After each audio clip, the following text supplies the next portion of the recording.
Acts 24.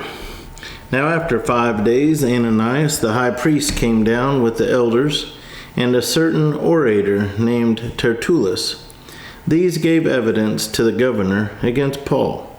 And when he was called upon, Tertullus began his accusation, saying, "Seeing that through you we enjoy great peace and prosperity is being brought to this nation by your foresight, we accept it always and in all places, most noble Felix, with all thankfulness. Nevertheless, not to be tedious to you any further, I beg you to hear by your courtesy a few words from us. For we have found this man a plague, a creator of dissension among all the Jews throughout the world, and a ringleader of the sect of the Nazarenes. He even tried to profane the temple, and we seized him and wanted to judge him according to our law. But the commander Lysias came by and with great violence took him out of our hands, commanding his accusers to come to you. By examining him yourself, you may ascertain all these things of which we accuse him." And the Jews also assented, maintaining that these things were so. Then Paul, after the governor had nodded to him to speak, answered, "Inasmuch as I know that you have been for many years a judge of this nation, I do the more cheerfully answer for myself, because you may ascertain that it is no more than 12 days since I went up to Jerusalem to worship.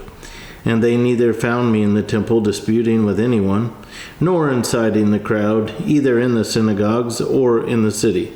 Nor can they prove the things of which they now accuse me. But this I confess to you, that according to the way which they call a sect, so I worship the God of my fathers, believing all things which are written in the law and in the prophets.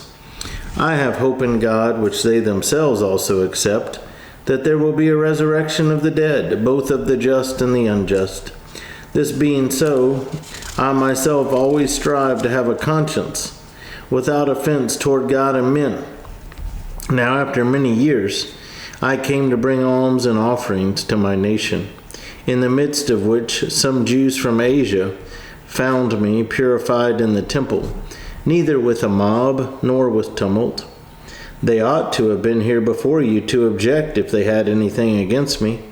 Or else let those who are here themselves say, if they found any wrongdoing in me while I stood before the council. Unless it is for this one statement which I cried out, standing among them. Concerning the resurrection of the dead, I am being judged by you this day. But when Felix heard these things, having more accurate knowledge of the way, he adjourned the proceedings and said, "When Lysias the commander comes down, I will make a decision on your case." So he commanded the centurion to keep Paul and to let him have liberty, and told him not to forbid any of his friends to provide for or visit him. And after some days, when Felix came with his wife Drusilla, who was Jewish, he sent for Paul and heard him concerning the faith in Christ. Now as he reasoned about righteousness, self-control, and the judgment to come, Felix was afraid and answered, "Go away for now. When I have a convenient time, I will call for you."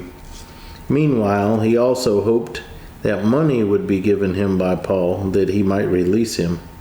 Therefore he sent for him more often and conversed with him. But after 2 years, Porcius Festus succeeded Felix, and Felix, wanting to do the Jews a favor, left Paul bound.